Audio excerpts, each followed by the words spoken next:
Hey folks, I'm Larry. Welcome to Fragrance Fam. Whether you're new here or you are returning, thanks for stopping by today. As the title of this video asks, is Dior Sauvage Eau de Toilette still relevant in 2025? My answer to that is yes, it is still relevant in 2025.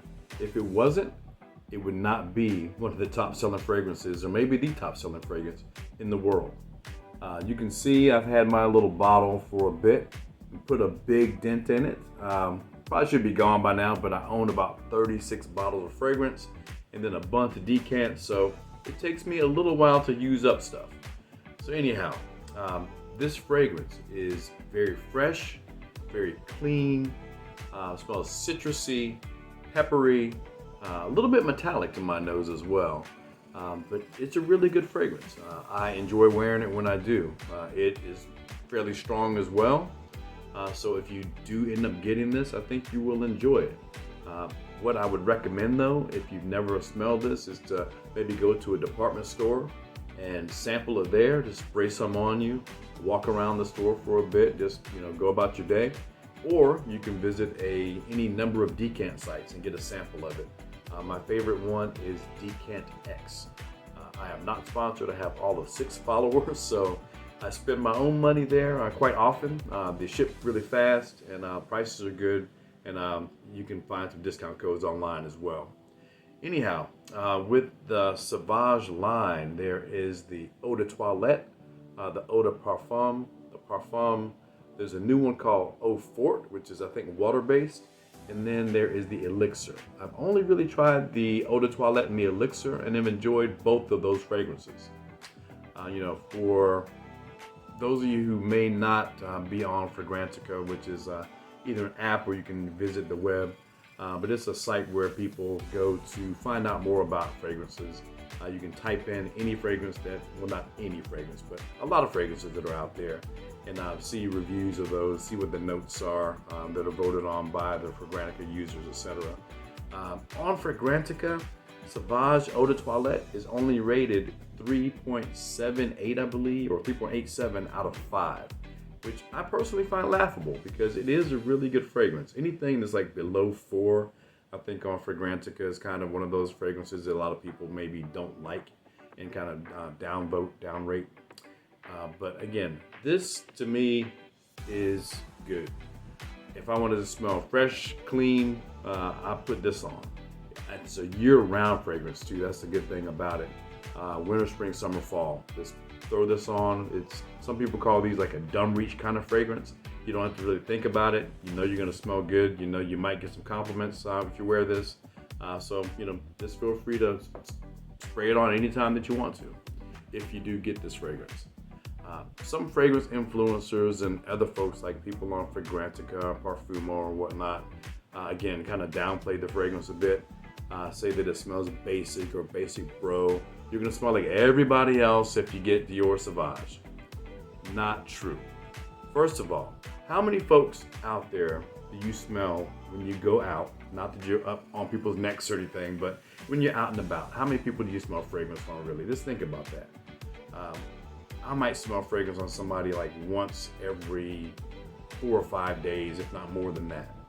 So even though us in the fragrance community or people that just enjoy fragrances might wear them every day, not everybody's doing that. So first of all, you're not going to run into a ton of folks that are wearing Sauvage. Secondly, even if you do, it's going to smell different on them than it does on you. Your skin chemistry is going to be different than the next person that wears Sauvage. Their skin might be a little bit more moisturized, or might be a little bit drier than your skin. So the fragrance is going to perform a lot differently.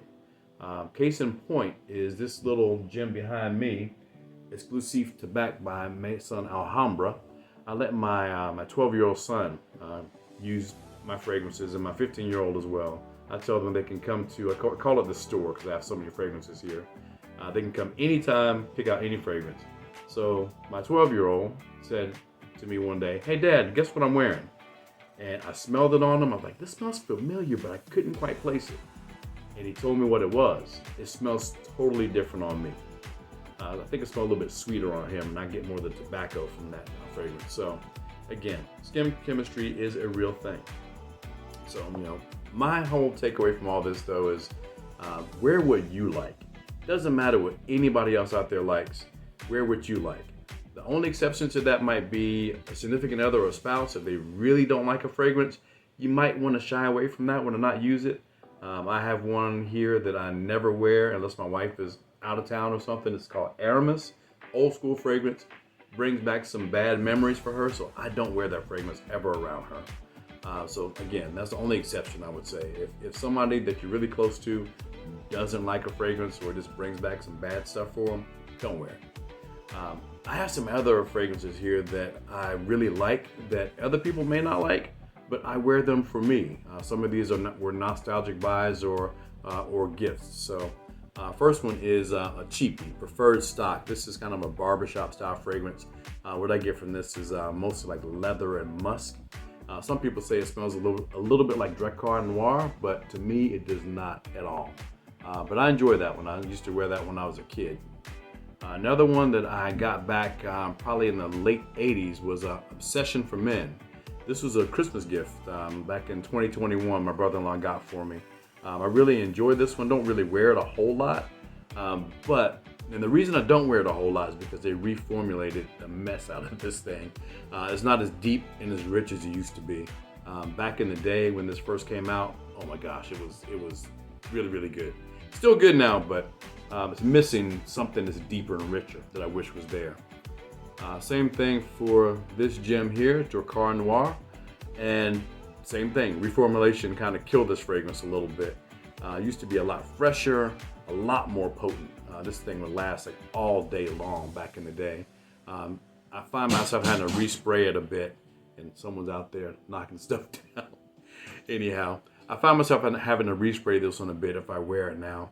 And it used to feel a lot more soapy and a lot more fresh, and again, a little bit deeper and richer as well back in the day. So reformulations are a real thing, and they kind of kill some of the fragrances. Another gem that I wear a lot, and again, I don't really care if anyone else likes it. I love it. This is Michael Jordan Cologne, and you can see I put a huge dent in this one. One reason for that is because it doesn't last long, hardly at all. But this is a really good gym scent for me, so I love wearing this when I go to work out. And this was one that me and my son, we picked up. We were doing some cheapie shopping back about 3 years ago. And then lastly, Dior Fahrenheit. Some people get like a gasoline kind of accord from it. I do get that a little bit. Mostly smells kind of like dark florals to me once it dries down. But I love this stuff. I wear this when I want to feel like a boss when I'm at work. So I don't care, again, if no one else likes this. I love it. I'm going to wear it. And as you can see, I've worn it a lot. So my point with this video is that, with Dior Sauvage, if you like it, wear it, buy it. But sample first, just in case you may not like it. I thank you all again for stopping by. Please stop by again. Please like the video if you did like it. Comment, subscribe. I'd love to see you back. Take care.